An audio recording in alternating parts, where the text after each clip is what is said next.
Hello നമസ്കാരം, എല്ലാ കൂട്ടുകാർക്കും ലിച്ചാർട്സിൻ്റെ പുതിയൊരു വീഡിയോയിലേക്ക് സ്വാഗതം. അപ്പോൾ ഈ ഒരു വീഡിയോയിൽ WBETSൻ്റെ സെക്കൻഡ് കമ്മിങ് എന്നുള്ള പോം നമുക്ക് ഡിസ്കസ് ചെയ്യാനായിട്ടുള്ളത്. അപ്പോൾ ഇത് അദ്ദേഹത്തെ സംബന്ധിച്ച് അല്ലെങ്കിൽ എന്താ പറയുക ലിറ്ററേച്ചറിനെ സംബന്ധിച്ചിട്ട് ഇംഗ്ലീഷ് സാഹിത്യത്തിനെ സംബന്ധിച്ച് വളരെ ഇമ്പോർട്ടൻ്റ് ആയിട്ടുള്ള ഒരു വർക്ക് തന്നെയാണ് ദ സെക്കൻഡ് കമ്മിങ് എന്നുള്ള പോം. അപ്പോൾ ഇതിനകത്ത് മെയിനായിട്ടും പറയുന്നത് എന്താണെന്ന് വെച്ച് കഴിഞ്ഞാൽ ഒരു ടൈറ്റിൽ ഇൻഡിക്കേറ്റ് ചെയ്യുന്നത് പോലെ സെക്കൻഡ് കമ്മിങ് എന്ന് പറയുമ്പോൾ ഒരു ജീസസിൻ്റെ ഒരു രണ്ടാം വരവിനെ അല്ലെങ്കിൽ ഒരു ഉയർത്തെഴുന്നേൽപ്പിനെ എക്സ്പെക്ട് ചെയ്തുകൊണ്ട് അല്ലെങ്കിൽ പുതിയൊരു വേൾഡ് ഓർഡറിനെ എക്സ്പെക്ട് ചെയ്തുകൊണ്ട് നിൽക്കുന്ന ഒരു സമൂഹത്തിൻ്റെ ഒരു പ്രതീക്ഷയാണ് അല്ലെങ്കിൽ ഒരു ഹോപ്പാണ് എന്നുള്ള രീതിയിലൊക്കെ നമുക്ക് പറയാം. അതിൻ്റെ മറ്റൊരു വശം എന്താണെന്ന് വെച്ച് കഴിഞ്ഞാൽ ഇതൊരു പോസ്റ്റ് വേൾഡ് വാർ പോകാനായിട്ട് നമുക്ക് കൺസിഡർ ചെയ്യാം. അപ്പോൾ ഈ ഒരു വേൾഡ് വാറിന് ശേഷം അത് ഫേസ് ചെയ്തിട്ടുള്ള അല്ലെങ്കിൽ അതിൻ്റെ ഡയറക്റ്റ്ലി അല്ലെങ്കിൽ ഇൻഡയറക്റ്റ്ലി ഉള്ള കോൺസിക്വൻസുകൾ സഫർ ചെയ്യേണ്ടി വന്നിട്ടുള്ള ആളുകൾക്കൊക്കെ വല്ലാത്തൊരു എന്താ പറയുക എല്ലാ തരത്തിലുള്ള ഹോപ്സും നഷ്ടപ്പെട്ട് എല്ലാ തരത്തിലും ഇനിയിപ്പോൾ ഒന്നും ഞങ്ങൾക്ക് കിട്ടാനില്ല, എല്ലാം ഞങ്ങളുടെ കയ്യിൽ നിന്ന് പോയി കഴിഞ്ഞു, അല്ലെങ്കിൽ അതിൻ്റെ കൂടെ തന്നെ എന്തൊക്കെ നമുക്ക് പറയാം ദൈവത്തിലുള്ള വിശ്വാസം, അതേപോലെ നീതിപീഠത്തിലുള്ള വിശ്വാസം, അതേപോലെ തന്നെ ബന്ധങ്ങളിലുള്ള വിശ്വാസം എല്ലാം നഷ്ടപ്പെട്ടു പോയിട്ടുള്ള ഒരു ജനവിഭാഗത്തിൻ്റെ അല്ലെങ്കിൽ ഇനി എന്ത് അല്ലെങ്കിൽ ഇനി ഞങ്ങൾ രക്ഷിക്കാനായിട്ട് ആരാണ് വരാൻ പോകുന്നത്, ഞങ്ങൾക്ക് ഈ നല്ലൊരു ഫ്യൂച്ചർ ഉണ്ടാവുന്നുണ്ടോ അല്ലെങ്കിൽ ഉണ്ടാവാൻ വല്ല സാധ്യതയുണ്ടോ എന്നൊക്കെ ആലോചിച്ച് വളരെ എന്താ പറയുക ഇനി ഒന്നുമില്ല ഞങ്ങൾക്ക് എന്നൊരു ചിന്താഗതിയിലേക്ക് എത്തിയിട്ടുള്ള മാനസികാവസ്ഥയിലേക്ക് എത്തിയിട്ടുള്ള ആളുകളുടെ വ്യൂ പോയിന്റിൽ അല്ലെങ്കിൽ ആ ഒരു സാഹചര്യത്തിൽ എഴുതപ്പെട്ടിട്ടുള്ള കവിതയാണ് ദ സെക്കൻഡ് കമ്മിങ് എന്നുള്ളത് നിങ്ങൾ ജസ്റ്റ് ഒന്ന് അറിഞ്ഞു വയ്ക്കുക. അപ്പോൾ ആ ഒരു സമയത്തെ സമൂഹത്തിൻ്റെ അവസ്ഥ എന്താണ് എന്നുള്ളത് അറിഞ്ഞിട്ടുണ്ടെങ്കിൽ തന്നെ നമുക്ക് ഈ ഒരു എന്താ പറയുക പോമിൻ്റെ ഇമ്പോർട്ടൻസ് എന്താണ് ആ ഒരു കാലഘട്ടത്തിൽ അല്ലെങ്കിൽ അതേപോലെ തന്നെ എന്താണ് അതുകൊണ്ട് അർത്ഥമാക്കുന്നത് നമുക്ക് പെട്ടെന്ന് മനസ്സിലാക്കാനായിട്ട് സാധിക്കും. അപ്പോൾ നമുക്ക് ഈ കവിത ഒന്ന് ഡീറ്റെയിൽ ആയിട്ട് നോക്കാം. അപ്പോൾ ആദ്യം അതിൻ്റെ ഒരു ഇൻട്രൊഡക്ഷൻ നോക്കാം. The Second Coming is one of WB's most renowned poems written in 1999 in the aftermath of World War I. അപ്പോൾ ഒന്നാം ലോക മഹായുദ്ധത്തിന് ശേഷം 1919 എഴുതപ്പെട്ടിട്ടുള്ള വളരെ ഫേമസ് ആയിട്ടുള്ള ഒരു കവിതയാണ് the second coming. The poem presents a profound and enigmatic alternative to the Christian concept of the second coming, the prophesied return of Jesus Christ as a savior, heralding the kingdom of heaven. അപ്പോൾ Jesus ക്രൈസ്റ്റിൻ്റെ രണ്ടാമതൊരു ഉയർത്തെഴുന്നേൽപ്പ് അല്ലെങ്കിൽ ഒരു തിരിച്ചു വരവിനെ കാത്തു നിൽക്കുന്ന അല്ലെങ്കിൽ അതിനെ സിംബിളൈസ് ചെയ്യുന്ന രീതിയിലാണ് ഈ ഒരു പോമിന് ടൈറ്റിൽ ആയിക്കോട്ടെ, അതിൻ്റെ കോണ്ടെക്സ്റ്റ് ആയിക്കോട്ടെ, അതിൻ്റെ കോണ്ടന്റ് ആയിക്കോട്ടെ ഒക്കെയും അവിടെ എന്ത് ചെയ്തിട്ടുള്ള ഫോം ചെയ്ത് വന്നിട്ടുള്ളത്. In the opening stanza, it portrays a world engulfed in chaos, confusion and suffering. അപ്പോൾ ഇത് രണ്ട് സ്റ്റാൻസാസ് ആയിട്ടാണ് വരുന്നത്, രണ്ട് സെക്ഷൻസ് ആയിട്ടാണ് വരുന്നത്. അപ്പോൾ ഇതിൽ ആ ഒരു ഫസ്റ്റ് സെക്ഷനകത്ത് വരുന്നത് എന്താണെന്ന് വെച്ച് കഴിഞ്ഞാൽ അവിടെ നമ്മളിപ്പോൾ ആദ്യം പറഞ്ഞതുപോലെ ഒരുപാട് കൺഫ്യൂഷൻസിൽ ഒരുപാട് എന്താ പറയുക സഫർ ചെയ്ത് ഇനി യാതൊരു ഹോപ്പും ഇല്ലാതെ ഒരു ഹോപ്പ്ലെസ് ആയിട്ട് നിൽക്കുന്ന ഒരു അവസ്ഥയാണ് അല്ലെങ്കിൽ ആ അവസ്ഥയിലുള്ള മനുഷ്യരെയാണ് നമുക്ക് കാണാനായിട്ട് സാധിക്കണം. The second longer stanza unfolds with the speaker receiving a vision of the future. Second stanza ആകുമ്പോഴേക്കും ഫ്യൂച്ചറിനെ കുറിച്ച് ഒരു കാഴ്ചപ്പാട് അല്ലെങ്കിൽ ഫ്യൂച്ചറിനെ കുറിച്ച് ഒരു ഐഡിയ കിട്ടണം, ഇങ്ങനെ ഒരു സംഭവം ഫ്യൂച്ചറിൽ നടക്കും അല്ലെങ്കിൽ ഇങ്ങനെ ഒരു വ്യക്തി അല്ലെങ്കിൽ ഇങ്ങനെ ഒരു കഥാപാത്രം നമ്മുടെ ലൈഫിലേക്ക് കടന്നു വരും എന്നുള്ള രീതിക്ക് ഫ്യൂച്ചറിനെ കുറിച്ചൊരു വിഷൻ കിട്ടുന്ന ഒരവസ്ഥയിലേക്ക് അല്ലെങ്കിൽ ഫ്യൂച്ചറിനെ കുറിച്ചുള്ള അദ്ദേഹത്തിൻ്റെ വിഷനാണ് സെക്കൻഡ് സ്റ്റാൻസയിൽ അദ്ദേഹം പോർട്രേ ചെയ്തിട്ടുള്ളത്. However, this vision does not depict the triumphant return of Christ, but rather the emergence of a grotesque beast symbolizing a dark and foreboding future. പക്ഷേ ഇവിടെ നമ്മളെല്ലാവരും എക്സ്പെക്ട് ചെയ്യും പുതിയൊരു കഥാപാത്രം വരുന്നു അല്ലെങ്കിൽ സെക്കൻഡ് കമ്മിങ് വരുന്നു എന്ന് പറയുമ്പോൾ തീർച്ചയായിട്ടും അത് ജീസസ് ക്രൈസ്റ്റ് ആയിരിക്കും എന്നൊരു ധാരണ നമുക്കുണ്ടാവും. പക്ഷേ ആക്ച്വലി ഇവിടെ സംഭവിക്കുന്നത് വരുന്ന ഒരു കഥാപാത്രം എന്ന് പറയുന്നത് ജീസസ് ക്രൈസ്റ്റ് അല്ല, ഒരു എന്താ പറയുക ഒരു ബീസ്റ്റാണ്. അതിൻ്റെ രൂപവും കാര്യങ്ങളൊക്കെ നമുക്ക് ആ പോയം ഡിസ്കസ് ചെയ്യുമ്പോൾ പറയാം. അപ്പോൾ അത്തരത്തിൽ ജീസസ് ക്രൈസ്റ്റിനെ എക്സ്പെക്ട് ചെയ്തിരിക്കുന്ന ആളുകൾക്കിടയിലേക്ക് വരുന്നത് ഒരു ബീസ്റ്റിൻ്റെ രൂപത്തിലുള്ള ഒരു കഥാപാത്രമാണ്. With its striking imagery and vivid portrayal of societal collapse, The Second Coming has become one of its most frequently quoted and enduring works. അപ്പോൾ അതിൻ്റെ ആ ഒരു എന്താ പറയുക വേർഡ്സിൻ്റെ സെലക്ഷൻ ആയിക്കോട്ടെ, കോണ്ടെക്സ്റ്റിൻ്റെ ഡെപ്ത് ആയിക്കോട്ടെ, അതേപോലെ തന്നെ ആ ഒരു കോണ്ടന്റ് ആയിക്കോട്ടെ, അതെല്ലാം വെച്ച് നോക്കുമ്പോൾ അദ്ദേഹത്തിൻ്റെ ഈ ഒരു കവിത എന്ന് പറയുന്നത് അത്രയും ഇമ്പോർട്ടൻ്റ് ആയിട്ടുള്ള വർക്കായിട്ട് മാറുന്നതായിട്ട് നമുക്ക് മനസ്സിലാവും. ഇനി നമുക്ക് പോമിൻ്റെ ലൈൻ ബൈ ലൈൻ ആയിട്ടുള്ള എക്സ്പ്ലനേഷൻ ഒന്ന് നോക്കാം. Turning and turning in the widening gyre, the falcon cannot hear the falconer. അപ്പോൾ ഫസ്റ്റ് 2 ലൈൻസിൽ പറയുന്നത് എന്താണെന്ന് വെച്ച് കഴിഞ്ഞാൽ turning in the widening Jair എന്ന് പറഞ്ഞിട്ടുണ്ട്. അപ്പോൾ ഈ വൈഡനിങ് ജയർ എന്നുള്ളത് ഉദ്ദേശിക്കുന്നത് നമ്മൾ എന്താ പറയുക ഒരു സ്പൈറൽ ആയിട്ടുള്ള ഒരു സർക്കുലർ ആയിട്ടുള്ള സർക്കുലർ എന്ന് നമുക്ക് പറയാൻ പറ്റില്ല, നമുക്ക് ഒരു കോൺ ഷേപ്പിൽ അതായത് മുകളിലേക്ക് വരുന്നതോറും ആ റൗണ്ടിൻ്റെ ഷേപ്പ് കൂടി വരുന്ന ഒരു ഷേപ്പാണല്ലോ, സ്പൈറലായിട്ട് തന്നെ മുകളിലേക്ക് ഇങ്ങനെ വലുതായി വരുന്ന റൗണ്ടില്ലേ. അപ്പോൾ ആ ഒരു ഷേപ്പ് നിങ്ങൾ മനസ്സിൽ കാണുക. അപ്പോൾ അതുകൊണ്ട് ഇവിടെ ഉദ്ദേശിക്കുന്നത് ഒരു വൈഡനിങ് എന്ന് പറയുമ്പോൾ എന്താണ് മുകളിലേക്ക് എത്തും തോറും ഓരോ ലെവൽ ഓരോ സർക്കിൾ കഴിഞ്ഞ് മുകളിലേക്ക് എത്തും തോറും അതിൻ്റെ ആ ഒരു സർക്കിളിൻ്റെ എന്ത് ചെയ്യാണ് വലിപ്പം കൂടി വൈഡായി വരുന്ന ഒരു ഷേപ്പാണ് ഉദ്ദേശിക്കുന്നത്. അപ്പോൾ അതുകൊണ്ട് ഇവിടെ പറയുന്നത് ഒരു ഗ്രോയിങ് സ്റ്റോം എന്ന് നമുക്ക് വേണമെങ്കിൽ പറയാം. അതായത് അവിടുത്തെ എല്ലാ പ്രശ്നങ്ങളും അല്ലാതെ തന്നെ എല്ലാ സഫറിങ്സും എല്ലാ കാര്യങ്ങളും എന്ത് ചെയ്യാണ്, കൂടുതൽ കൂടുതൽ പ്രശ്നമായിട്ട് മാറിക്കൊണ്ടിരിക്കുകയാണ്. അല്ലെങ്കിൽ കൂടുതൽ കൂടുതൽ വൈഡായിട്ട് കൂടുതൽ എന്താ പറയുക, മറ്റുള്ളവരെ തന്നെ ഒന്നും കൂടെ അതിനകത്ത് ഇൻവോൾവ് ചെയ്യിക്കുന്ന രീതിയിൽ ആ ഒരു സഫറിങ്സ് എല്ലാം കൂടി വരുന്ന ഒരു അവസ്ഥയിലേക്ക് മാറുന്ന ആ ഒരു സിറ്റുവേഷനെയാണ് ആ ഒരു വൈഡനിങ് ജയർ എന്നുള്ളത് ഉദ്ദേശിക്കുന്നത്. അപ്പോൾ അതെന്താണ് turning in the widening Jair. അപ്പോൾ അതിലിങ്ങനെ ടേൺ ചെയ്തുകൊണ്ടിരിക്കുകയാണ്. എന്താണ് അതിൽ ടേൺ ചെയ്തുകൊണ്ടിരിക്കുന്നത്? ദ ഫാൽക്കൺ എന്ന് പറയുന്ന ടൈപ്പ് ഓഫ് ബേർഡാണ്. അപ്പോൾ ആ ഒരു ബേർഡാണ് എന്ത് ചെയ്യുന്നത്, ആ ഒരു സ്പൈറൽ ആയിട്ടുള്ള ഷേപ്പിൽ കൂടെ ഇങ്ങനെ മുകളിലോട്ട് ഇങ്ങനെ പോയിക്കൊണ്ടിരിക്കുകയാണ്. പക്ഷെ അവിടെ എന്ത് സംഭവിക്കുന്നു? The falcon cannot here the Falconer. പക്ഷെ ഫാൽക്കണറിന്റെ വിളിയൊന്നും കേൾക്കാനായിട്ട് പറ്റുന്നില്ല. ഫാൽക്കണർ എന്ന് പറയുന്നത് ഫാൽക്കണെ ട്രെയിൻ ചെയ്തെടുക്കുന്ന അതിൻ്റെ ഓണർ ആയിട്ടുള്ള ആളെയാണ് ഫാൽക്കണർ എന്ന് പറയുന്നത്. അപ്പോൾ ഇവിടെ നമുക്ക് ഫാൽക്കൺ എന്നുള്ളത് നമ്മൾ ഹ്യൂമൻ ബീങ്സിനെ എടുക്കാം. അതേപോലെ തന്നെ ഫാൽക്കണർ എന്നുള്ളത് നമുക്ക് ഗോഡ് അല്ലെങ്കിൽ എന്താ പറയുക ഒരു അത്തരത്തിലുള്ള റിലീജിയസ് ആയിട്ടുള്ള കാര്യങ്ങൾ എന്നുള്ള രീതിക്ക് നമുക്ക് എടുക്കാം. അതായത് ആ ഒരു കാലഘട്ടത്തിൽ ഇത്തരത്തിലുള്ള പല പ്രശ്നങ്ങളിൽ പെട്ടുകൊണ്ട് നമ്മളാകുന്ന ആ ഫാൽക്കൺ എന്ത് ചെയ്യാണ്, നമ്മളിങ്ങനെ ദൂരത്തേക്ക് പോയിക്കൊണ്ടിരിക്കുകയാണ്. എന്തിൽ നിന്നും? ദൈവത്തിൽ നിന്നും, അല്ലാന്നുണ്ടെങ്കിൽ ദൈവവിശ്വാസത്തിൽ നിന്നും നമ്മളിങ്ങനെ ദൂരേക്ക് മാറിക്കൊണ്ടിരിക്കുകയാണ്. അവിടെ നമുക്ക് ആ ദൈവവിളിയൊന്നും കേൾക്കണില്ല, ഫാൽക്കണറിന്റെ കോള് കേൾക്കുന്നില്ല. യാതൊരു തരത്തിലുള്ള ആളുകളും നമ്മളവിടെ ഗൈഡ് ചെയ്യാൻ ഉണ്ടാവുന്നില്ല. ഉണ്ടെങ്കിൽ തന്നെ അവരെ ഒന്നും നമ്മൾ കേൾക്കാതെ നമ്മളിങ്ങനെ ദൂരത്തേക്ക് ഇങ്ങനെ കറങ്ങി സ്പൈറലായിട്ട് മുകളിലോട്ട് വിട്ട് പോയിക്കൊണ്ടിരിക്കുകയാണ് എന്നാണ് പറയുന്നത്. അപ്പോൾ ആ ഒരു കാലഘട്ടത്തിലെ ജനങ്ങളുടെ ദൈവത്തിൽ ഉള്ള അവരുടെ വിശ്വാസം നഷ്ടപ്പെട്ടു പോകുന്നൊരവസ്ഥ, ആത്മീയതയിലുള്ള വിശ്വാസം നഷ്ടപ്പെട്ടു പോകുന്നൊരവസ്ഥ, അതാണ് ഇവിടെ ഉദ്ദേശിക്കുന്നത് ഫാൽക്കണും അതേപോലെ ഫാൽക്കണറും കൊണ്ട്. Things fall apart. എല്ലാ കാര്യങ്ങളും എന്ത് ചെയ്യാണ്, ഇങ്ങനെ വീണുടഞ്ഞുകൊണ്ടിരിക്കുകയാണ്. ചുറ്റും ഇനി ഒന്നും അവർക്ക് വിശ്വസിക്കാനായിട്ട് യാതൊരു തരത്തിലുള്ള പില്ലേഴ്സ് ഓഫ് ഫെയ്ത്തും ഇല്ല എന്നുള്ള അവസ്ഥ വരികയാണ്. യാതൊരു തരത്തിലുള്ള വിശ്വസിക്കാൻ പറ്റുന്ന ഒരു കാര്യങ്ങളും അവരുടെ ലൈഫിലില്ല. അത് ദൈവമായിക്കോട്ടെ അല്ലെങ്കിൽ ഭരണകൂടം ആയിക്കോട്ടെ, യാതൊന്നിലും അവർക്ക് എന്ത് ചെയ്യാൻ പറ്റുന്നില്ല, ഒരു ഫെയ്ത്ത് കൊടുക്കാനായിട്ട് അവരെ കൊണ്ട് സാധിക്കുന്നില്ല. The centre cannot hold. ആ ഒരു സെൻറ്ററിന്, ആ ഒരു ബേസിന് അല്ലെങ്കിൽ ആ ഒരു ഫൗണ്ടേഷൻ എന്ത് ചെയ്യാൻ സാധിക്കുന്നില്ല, ഒന്നും പിടിച്ചു നിർത്താൻ സാധിക്കുന്നില്ല. എല്ലാം കൈവിട്ടു പോയിരിക്കണു, എല്ലാം തകർന്നടിഞ്ഞു കഴിഞ്ഞിരിക്കുകയാണ്. Anarchy is loosed upon the world. അതേപോലെ തന്നെ ആ ഒരു അനാർക്കി, അത്തരത്തിൽ എന്താ പറയുക, ലോ അല്ലെങ്കിൽ അതോറിറ്റി എന്നൊക്കെ പറയില്ലേ, അത്തരത്തിലുള്ള ഗവൺമെൻറ്റലായിട്ടുള്ള കാര്യങ്ങൾ, അതോറിറ്റേറ്റീവ് ആയിട്ടുള്ള കാര്യങ്ങൾ, അതിനൊക്കെയും എന്ത് ചെയ്യാണ്, ആ ഒരു ലോകത്തിലുള്ള പിടി വിട്ടുപോയിരിക്കുകയാണ്. കാരണം നിയമത്തിനോ ഭരണകൂടത്തിനോ അല്ലെങ്കിൽ യാതൊരു തരത്തിലുള്ള വിശ്വാസങ്ങൾക്കോ അണ്ടറിലല്ല ഇപ്പോൾ അവിടെയുള്ള ആളുകൾ. അവർക്ക് അതിലൊന്നും വിശ്വസിക്കാൻ സാധിക്കുന്നുമില്ല. The blood dim tide is loosed. അതേപോലെ തന്നെ ആ ഒരു കാലഘട്ടത്തിൽ അവിടെയുള്ള എല്ലാ തരത്തിലുള്ള ടൈഡ്സും എന്തായി മാറിയിരിക്കുകയാണ്, ബ്ലഡ് ഡിംഡ് ആയിരിക്കുകയാണ്. അതായത് ഒരു രക്തത്തിൻ്റെ വർണ്ണമാണ് എല്ലായിടത്തും അവർക്ക് കാണാനായിട്ട് സാധിക്കുന്നത്. കാരണം നമുക്കറിയാം ഒരുപാട് ആളുകൾ കൊല്ലപ്പെട്ട് കഴിഞ്ഞു. ചിലപ്പോൾ അതിന് ഡയറക്റ്റ്ലി അല്ലെങ്കിൽ ഇൻഡയറക്റ്റ്ലി നമ്മൾ ആ ഒരു വേൾഡ് വാറിൻ്റെ ഇൻഫ്ലുവൻസ് അനുഭവിച്ചിട്ടുള്ള അല്ലെങ്കിൽ അതിൻ്റെ ഒരു ആഫ്റ്റർ എഫക്റ്റ് അനുഭവിച്ചിട്ടുള്ള ആളുകളെ കുറിച്ചാണ് നമ്മൾ ഇതിനകത്ത് പറയുന്നത്. അപ്പോൾ അവർക്ക് എവിടെ നോക്കിക്കഴിഞ്ഞ് കഴിഞ്ഞാലും എന്താ കാണാൻ സാധിക്കുന്നത്, ആ ഒരു ബ്ലഡിൻ്റെ കളർ മാത്രമാണ് കാണാനായിട്ട് സാധിക്കുന്നുള്ളൂ. And everywhere the ceremony of innocence is ഡ്രോൺഡ്.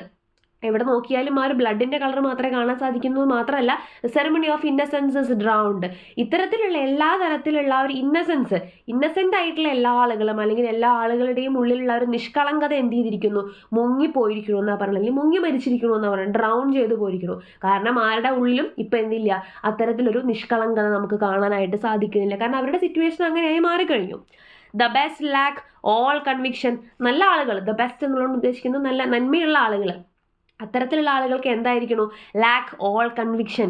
എല്ലാ തരത്തിലുള്ള വിശ്വാസവും, കൺവിക്ഷൻ എന്ന് പറഞ്ഞിട്ടുണ്ടെങ്കിൽ ഫെയ്ത്ത്, എല്ലാ തരത്തിലുള്ള വിശ്വാസവും അവർക്ക് നഷ്ടപ്പെട്ട് കഴിഞ്ഞിരിക്കണം. അത്രയും കാലം ഒരുപാട് നന്മയുടെ മാർഗത്തിലൂടെ സഞ്ചരിച്ചിരുന്ന എല്ലാ ആളുകൾക്കും ഇപ്പോൾ എന്തായിരിക്കണു, യാതൊന്നിലും ഞങ്ങൾക്ക് വിശ്വസിക്കാനില്ല, ഞങ്ങളെ രക്ഷിക്കാൻ ഇനി ആരും ഇല്ല എന്നുള്ളൊരു ഹോപ്പ്ലെസ് ആയ സിറ്റുവേഷനിലേക്ക് അവർ മാറിയിരിക്കണം. വൈൽ ദ വേസ്റ്റ്, അതേസമയം വേസ്റ്റ് ആയിട്ടുള്ള ആളുകൾ, ആദ്യം മുതൽക്കേ തിന്മകൾ ചെയ്തുകൊണ്ട് വരുന്ന ആളുകൾ R full of passionate intensity. അവരിപ്പോഴും പാഷനേറ്റ് ആയിട്ട്, അവരിപ്പോഴും അവരുടെ ഇൻറ്റൻസിറ്റികളൊന്നും കൈവിട്ട് പോവാത്ത രീതിയിൽ തന്നെ അവരിപ്പോഴും പോകുന്നുണ്ട്. പക്ഷെ നഷ്ടങ്ങളൊക്കെയും അധികവും ബാധിച്ചിട്ടുള്ളത് ആർക്കാണ്, ദ ബെസ്റ്റ് ആയിട്ടുള്ള ആളുകൾക്കായിരുന്നു, നന്മ നിറഞ്ഞിട്ടുള്ള ആളുകൾക്കായിരുന്നു.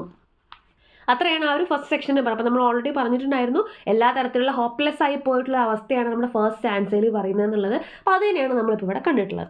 ഇനി നെക്സ്റ്റ് സെക്ഷനാണ് വരുന്നത്, surely some revelation is at hand.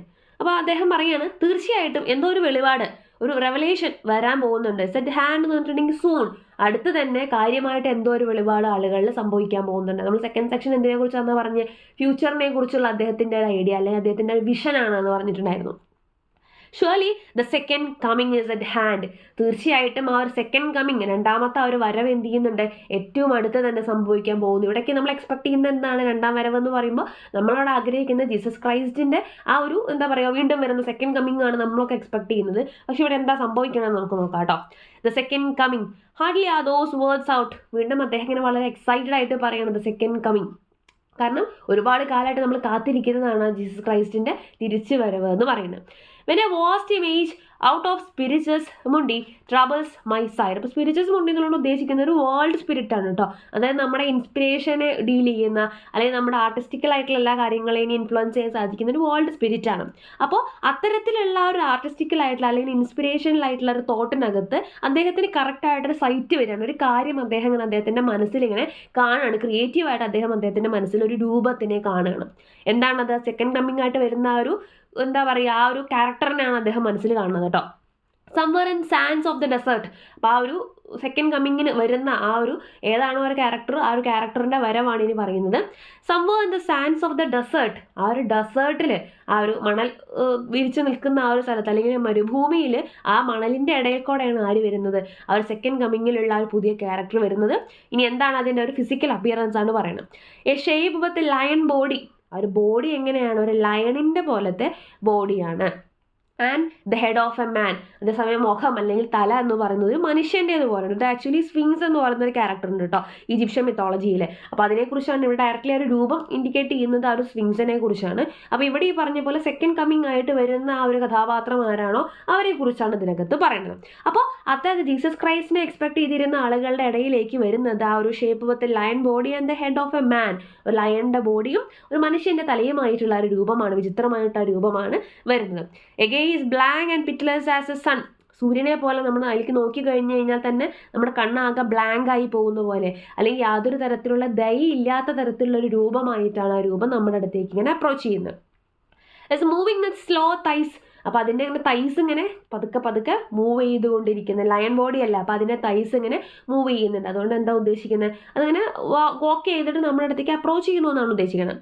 While all about it reel shadows of the indignant desert birds. അപ്പോൾ അതിന് ചുറ്റുമായിട്ട് ഒരുപാട് ഷാഡോസ് പറക്കുന്ന കാണുന്നുണ്ട്. എന്ത് ഷാഡോസ് ആണ് ഉദ്ദേശിക്കുന്നത്, ഇൻഡിഗ്നന്റ് ഡെസേർട്ട് ബേർഡ്സ് എന്നാണ് പറയുന്നത്. ആ ഒരു മരുഭൂമിയിലെ പക്ഷികളുടെ കുറേ നിഴലുകൾ അല്ലെങ്കിൽ എന്താ പറയുക ഷാഡോസ് ഇങ്ങനെ ചുറ്റും പറക്കുന്നത് കാണുന്നുണ്ട്. അപ്പോൾ അതാ ഒരു ഭീകരമായിട്ടുള്ള ഒരു അപ്പിയറൻസ് അല്ലെങ്കിൽ ഇൻട്രൊഡക്ഷൻ ആണ് കേട്ടോ നമുക്ക് തരുന്ന. ഒരു കഥാപാത്രം വരുന്നത് മണലിക്കോടെ അങ്ങനെ നടന്നു വരുന്നു, അതിൻ്റെ ഫിസിക്കൽ അപ്പിയറൻസ്, അതിന് ചുറ്റും ആ ഒരു പക്ഷികളെന്ന് പറയുന്നില്ല, പക്ഷികളെ നിഴൽ എന്നാണ് പറയുന്നത്. അപ്പോൾ അതൊക്കെ ഇങ്ങനെ പറന്ന് നടക്കുന്ന ഒരു ഭയാനകമായിട്ടുള്ള ഭീകരമായിട്ടുള്ള ഒരു വരവിനെയാണ് ഇവിടെ കാണിക്കുന്നത്. The darkness drops again. വീണ്ടും എന്ത് ചെയ്യാണ്, ആ ഒരു ഇരുട്ട് തന്നെയാണ് പരക്കുന്നത്. കാരണം എന്താ, ഒരു പോസിറ്റീവായിട്ടുള്ള കാര്യം എന്നല്ല വരുന്നതും എന്താണ്, ഒരു ഇരുട്ടാണ് അല്ലെങ്കിൽ ഡാർക്കായൊരു കാര്യമാണ് ഇനിയും സംഭവിക്കാൻ പോകുന്നത് എന്നാണ് അവിടെ പറയുന്നത്. But now I know that 20 centuries of stony sleep were vexed to nightmare by a rocking cradle. പക്ഷെ എനിക്കറിയാം, എന്തോ ഒരു കാര്യം അദ്ദേഹത്തിന് അറിയാമെന്നാണ് പറയുന്നത്. That 20 centuries of stony sleep, 20 centuries ആയിട്ട് 20 നൂറ്റാണ്ടായിട്ട് നടന്നുകൊണ്ടിരിക്കുന്ന സ്റ്റോണി സ്ലീപ്പ്, ആ ഒരു കല്ല് പോലത്തെ ഉറക്കം, ഒരു സ്ലീപ്പ് എന്നാണ് ഉദ്ദേശിക്കുന്നത്. അപ്പോൾ അതുകൊണ്ട് ഇവിടെ പറയുന്നത് എന്താണെന്ന് വെച്ച് കഴിഞ്ഞാൽ ക്രൂസിഫിക്കേഷന് ശേഷമുള്ള ഒരു ജീസസ് ക്രൈസ്റ്റിൻ്റെ ക്രൂസിഫിക്കേഷന് ശേഷമുള്ള ഒരു കാലഘട്ടത്തിനെയാണ് പറയുന്നത്. ഒരു 20 നൂറ്റാണ്ടോളമായിട്ട് എന്താണ്, എല്ലാം ഒരു സ്റ്റോണ് പോലെ സ്ലീപ്പ് ചെയ്ത് കിടക്കുകയാണ്. കാരണം അദ്ദേഹത്തിന് എന്ത് ചെയ്തു, ക്രൂസിഫൈ ചെയ്തു. അപ്പോൾ അദ്ദേഹത്തിൻ്റെ വരവിന് വേണ്ടി കാത്തിരിക്കുന്ന ഒരു അവസ്ഥ എന്ന് പറയുന്നത് ഒരു സ്റ്റോണി സ്ലീപ്പിന് തുല്യമാണ്. ഒരു ജീവനില്ലാത്ത അവസ്ഥയായിട്ട് ഇത്രയും കാലം ഞങ്ങൾ എന്ത് ചെയ്യായിരുന്നു, കാത്തിരിക്കുകയായിരുന്നു. ആ കാത്തിരിപ്പിന് വിരാമം വിട്ടുകൊണ്ടാണ് എന്ത് സംഭവിക്കണത്, വെക്സ്ഡ്, അതെന്ത് ചെയ്യാൻ ഡിസ്റ്റർബ് ചെയ്യപ്പെട്ടു. ആ ഒരു കാത്തിരിപ്പ് എന്ത് ചെയ്യാണ്, ഇല്ലാണ്ടാക്കപ്പെട്ടു. To nightmare by a rocking cradle. എന്തുകൊണ്ടാണ്, അവർ ഇളകുന്ന ആ ഒരു തൊട്ടിൽ, ക്രാഡിൽ എന്ന് പറഞ്ഞാൽ നമുക്ക് തൊട്ടിൽ എന്ന് പറയില്ലേ, അപ്പോൾ ആ ഒരു റോക്കിംഗ് ക്രാഡിലിനെ കൊണ്ട് അല്ലെങ്കിൽ അതിൻ്റെ ആ ഒരു സ്വപ്നം കണ്ടതോട് കൂടിയിട്ട് ഇത്രയും കാലം ഞങ്ങൾ ആ ഒരു ഉറങ്ങിക്കിടന്നിരുന്നൊരവസ്ഥയ്ക്ക് മാറ്റം സംഭവിച്ചിരിക്കുന്നു. അപ്പോൾ എന്തായിരിക്കും ആ റോക്കിംഗ് ക്രാഡിൽ കൊണ്ട് ഉദ്ദേശിക്കുന്നത്, ബർത്ത് ഓഫ് ജീസസ് ആണ്. ജീസസ് ക്രൈസ്റ്റിൻ്റെ ആ ഒരു ജനനത്തിനാണ് ഉദ്ദേശിക്കുന്നത്. അപ്പോൾ അദ്ദേഹത്തിൻ്റെ ആ ഒരു ജനനത്തിനെ എക്സ്പെക്ട് ചെയ്യുന്നത് കൊണ്ട് അല്ലെങ്കിൽ അതിന് സംഭവിക്കാൻ പോകുന്നു എന്നുള്ള ആ ഒരു പ്രതീക്ഷയിൽ ഇത്രയും കാലം ഞങ്ങൾ അങ്ങനെ ഒരു മയക്കത്തിലായിരുന്നു, അല്ലെങ്കിൽ അദ്ദേഹത്തിൻ്റെ ക്രൂസിഫിക്കേഷന് ശേഷം പ്രതീക്ഷിക്കാൻ ഒന്നുമില്ലാത്തൊരവസ്ഥയിലായിരുന്നു. അപ്പോൾ അതിനൊക്കെ ഇപ്പോൾ ഒരു മാറ്റം സംഭവിച്ചിരിക്കുകയാണ്.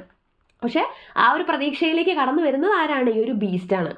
And what rough beast its hour came its hour come round at last. അപ്പോൾ അദ്ദേഹം പറഞ്ഞു പക്ഷേ അവിടെ സംഭവിച്ചത് എന്താണ്, അവർ റഫ് ബീസ്റ്റ് ആണ് വന്നിട്ടുള്ളത്. അപ്പോൾ ഈ റഫ് ബീസ്റ്റ് അതിൻ്റെ ഒരു ഭീകരമായ വരവ് കണ്ടാൽ തന്നെ നമുക്കറിയാം അതെന്താണ്, ഒരു ആൻറ്റി ക്രൈസ്റ്റ് ആണ്, ഒരു ക്രൈസ്റ്റിൻ്റെ ഓപ്പോസിറ്റ് ഉള്ളൊരു രൂപമായിട്ട് നമ്മൾ കൺസിഡർ ചെയ്താൽ മതി. അപ്പോൾ അവിടെ എക്സ്പെക്ട് ചെയ്തതിന് വിരുദ്ധമായിട്ട് ഒരു ആൻറ്റി ക്രൈസ്റ്റ് ആണ് അവിടെ വന്നിട്ടുള്ളത്, ഒരു ബീസ്റ്റ് ആണ് വന്നിട്ടുള്ളത്.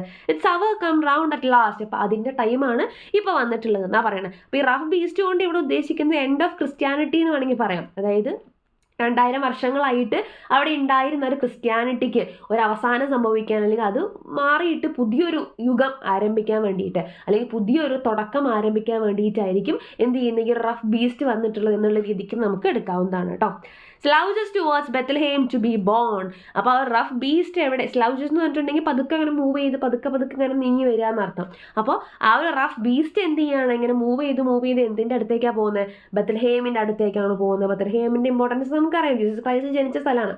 അപ്പോൾ അദ്ദേഹത്തിൻ്റെ ജനനത്തിന് വേണ്ടിയിട്ട്, അല്ലെങ്കിൽ അദ്ദേഹം ജനിച്ച ആ ഒരു സ്ഥലത്തേക്കാണ് എന്ത് ചെയ്യുന്നത്, ആ ഒരു റഫ് ബീസ്റ്റ് ഇങ്ങനെ പതുക്കെ പമ്മി പോകുന്നതായിട്ട് നമുക്ക് കാണുന്നത്. അപ്പോൾ ഇവിടെ നമ്മൾ ആക്ച്വലി ജീസസ് ക്രൈസ്റ്റിൻ്റെ ജനനം നമ്മൾ എക്സ്പെക്ട് ചെയ്തിരിക്കുന്നു, പക്ഷേ അവിടെ വരുന്നത് ഒരു ആൻറ്റി ക്രൈസ്റ്റിൻ്റെ ക്യാരക്ടറാണ് വരുന്നത്, ഒരു ബീസ്റ്റാണ് വരുന്നത്. അപ്പോൾ ആ ബീസ്റ്റിൻ്റെ വരവ് കൊണ്ട് ഉദ്ദേശിക്കുന്നത് അതുവരെ ഉണ്ടായിരുന്ന എല്ലാ സിസ്റ്റത്തിൻ്റെയും ഒരു അവസാനം, അതുവരെ ഉണ്ടായിരുന്ന ക്രിസ്ത്യാനിറ്റി എന്നുള്ള റിലീജിയൻ്റെ അവസാനം, അതുവരെ ഉണ്ടായിരുന്ന സ്പിരിച്വൽ ആയിട്ടുള്ള കാര്യങ്ങളിലൊക്കെയും ഒരു എൻഡിനെയാണ് ആ ഒരു കഥാപാത്രം കൊണ്ട് അദ്ദേഹം അവിടെ സൂചിപ്പിക്കുന്നത്. അപ്പോൾ ഇതിനെ നമുക്ക് പലതരത്തിൽ ഇൻ്റർപ്രറ്റ് ചെയ്യാം കേട്ടോ.